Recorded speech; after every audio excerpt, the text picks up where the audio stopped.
ಅಲ್ಲ, ನೀವೆಲ್ಲ ಬೆಂಗಳೂರಲ್ಲಿ ಮಾತ್ರ ಗುಂಡಿ ಇದೆ ಅಂತ ಅನ್ಕೊಂಬೇಡಿ. ರಾಜ್ಯದ ಬೇರೆ ಬೇರೆ ಜಿಲ್ಲೆಗಳಲ್ಲೂ ಕೂಡ ಸಿಕ್ಕಾಪಟ್ಟೆ ಗುಂಡಿ, ಯಮ ಗುಂಡಿಗಳು ಕಾಯ್ತಾ ಇದ್ದಾವೆ, ಬಾಯ್ತಾ ಇರೋದು. ಹಾಗೆ ಉತ್ತರ ಕನ್ನಡದಲ್ಲೂ ಆಗಿದೆ. ಉತ್ತರ ಕನ್ನಡ ಜಿಲ್ಲೆಗೆ ಯಮ ಗುಂಡಿಗಳು ಕಂಟಕವಾಗಿ ಪರಿಣಮಿಸ್ತಾ ಇದೆ. ಈ ಗುಂಡಿಗಳಿಂದ ತುಂಬಿದ ಹೆದ್ದಾರಿಯಲ್ಲಿ ಪ್ರವಾಸಿಗರು ಸರ್ಕಸ್ ಮಾಡ್ತಾ ಇದ್ದಾರೆ.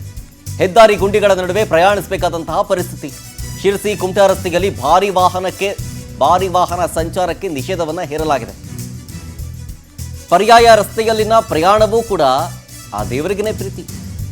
ರಾಜ್ಯದಲ್ಲಿ ಎಲ್ಲೂ ಕಾಣದೇ ಇರೋ ಹೊಂಡಮಯ ಹೆದ್ದಾರಿಗಳು ಇಲ್ಲಿ ಕಾಣಸಿಗುತ್ತೆ. ರಸ್ತೆ ಆಕ್ಸಿಡೆಂಟ್ ಆದರೂ ಕೂಡ, ಈ ರೋಡ್ನಲ್ಲಿ ಆಕ್ಸಿಡೆಂಟ್ ಆದರೂ ಕೂಡ ಆಸ್ಪತ್ರೆಗೆ ತಲುಪೋದು ಅನುಮಾನ. ಯಾಕೆಂದ್ರೆ ಗುಂಡಿ ಇದಾವೆ. ಹಂಗೆ ಉತ್ತರ ಕನ್ನಡ ಸಹವಾಸವೇ ಬೇಡ ಅಂತ ಪ್ರವಾಸಿಗರು ವಾಪಸ್ ಹೋಗ್ತಾ ಇದ್ದಾರಂತೆ.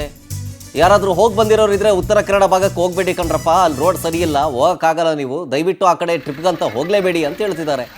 ಈ ಹದಗೆಟ್ಟ ಹೆದ್ದಾರಿ, ಹದಗೆಟ್ಟ ಆಡಳಿತದಿಂದಾಗಿ ಜನ ಹೈರಾಣಾಗಿದ್ದಾರೆ ನೋಡಿ. ಹಳ್ಳದಿಂದಲೇ ತುಂಬಿಕೊಂಡಿದೆ ಇದು ರಾಷ್ಟ್ರೀಯ ಹೆದ್ದಾರಿ ಹೇಳ್ಕೊಳ್ಳೋಕ್ಕೆ.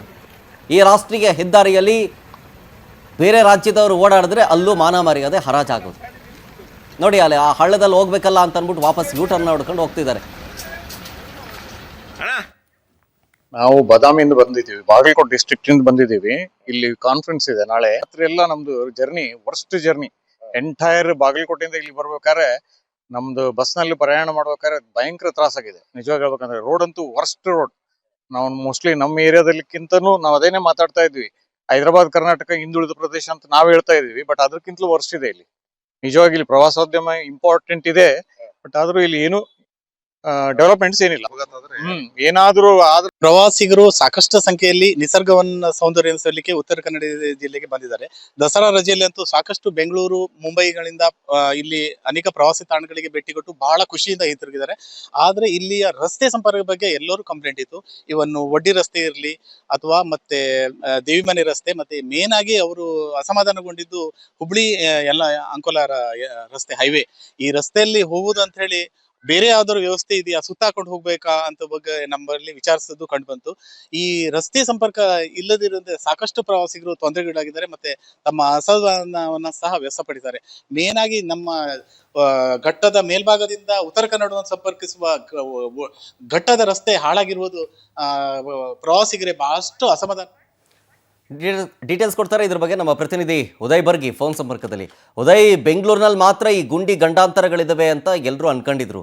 ಆದರೆ ರಾಜ್ಯದ ಬೇರೆ ಬೇರೆ ಬೇರೆ ಬೇರೆ ಜಿಲ್ಲೆಗಳಲ್ಲೂ ಕೂಡ ಇದೇ ರೀತಿಯಾದಂಥ ಪರಿಸ್ಥಿತಿ ಅಂತ ಹೇಳಿ ಈಗ ಗೊತ್ತಾಗ್ತಾ ಇದೆ. ಅದರಲ್ಲೂ ಕಾರವಾರದಲ್ಲಂತೂ ದೇವರಿಗೆ ಪ್ರೀತಿ ಅನ್ನುವಂಥ ರಸ್ತೆಗಳು.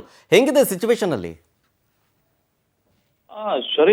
ಶರತ್, ಏನಂತಂದ್ರೆ ಉತ್ತರ ಕನ್ನಡ ಜಿಲ್ಲೆಯ ಬಹುತೇಕವಾಗಿ ರಾಷ್ಟ್ರೀಯ ಹೆದ್ದಾರಿಗಳು ಸೇರಿದಂತೆ ಎಲ್ಲಾ ರಸ್ತೆಗಳು ಇದೀಗ ಹೊಂಡಮಯವಾಗಿರುವಂತದ್ದು.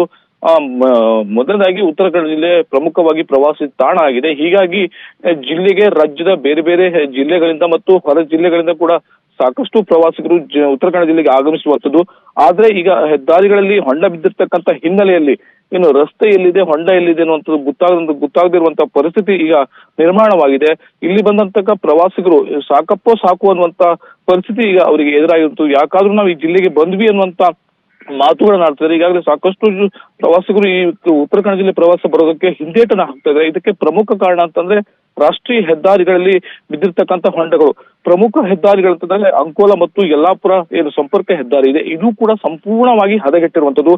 ಇನ್ನೊಂದು ಏನು ಶಿರ್ಸಿ ಮಾರ್ಗವಾಗಿ ಬರುವಂತಹ ಹೆದ್ದಾರಿಗಳು ಕೂಡ ಏನು ಹೆದ್ದಾರಿ ಕಾಮಗಾರಿ ಇರ್ತಕ್ಕಂಥ ಹಿನ್ನೆಲೆಯಲ್ಲಿ ಕಳೆದ 1.5 ವರ್ಷಕ್ಕೂ ಹೆಚ್ಚಿನ ಕಾಲದಿಂದ ಈ ಹೆದ್ದಾರಿಯನ್ನ ಬಂದ್ ಮಾಡಲಾಗಿದೆ. ಹೀಗಾಗಿ ಆ ರಸ್ತೆಯಲ್ಲೂ ಕೂಡ ಬರೋದಕ್ಕೆ ಆಗ್ತಾ ಇಲ್ಲ. ಈಗ ಏನು ಪರ್ಯಾಯ ರಸ್ತೆ ಅಂತಂದ್ರೆ ವಡ್ಡಿ ರಸ್ತೆ ಅನ್ನುವಂಥದ್ದು, ಆ ರಸ್ತೆ ಕೂಡ ಸಂಪೂರ್ಣವಾಗಿ ಹದಗೆಟ್ಟಿರುವಂತದ್ದು. ಹೀಗಾಗಿ ಜಿಲ್ಲೆಯ ಸಂಪೂರ್ಣವಾಗಿ ಸಂಪರ್ಕ ಕೊಂಡಿ ಕಳ್ಚಿ ಹೋಗಿದೆ ಅಂತ ಹೇಳ್ಬಹುದು. ಬೆಂಗಳೂರು ಭಾಗದಿಂದ ಬರುವಂತರಾಗಿರ್ಬೋದು, ಬೇರೆ ಜಿಲ್ಲೆಯಿಂದ ಬರುವಂತ ಪ್ರವಾಸಿಗರಿಗೆ ಇದು ದೊಡ್ಡ ಮಟ್ಟದಲ್ಲಿ ಸಮಸ್ಯೆ ಆಗ್ತಾ ಇದೆ. ಹೀಗಾಗಿ ಉತ್ತರ ಕನ್ನಡ ಜಿಲ್ಲೆಯ ಪ್ರವಾಸಿಗ ಸ್ಥಾನಗಳ ಮೇಲೆ ಕೂಡ ಒಂದು ಕಳೆನೆರಳು ನೆಟ್ಟಿರುವಂತದ್ದು. Sharath. Okay, thank you Uday ಡೀಟೇಲ್ಸ್ಗಾಗಿ.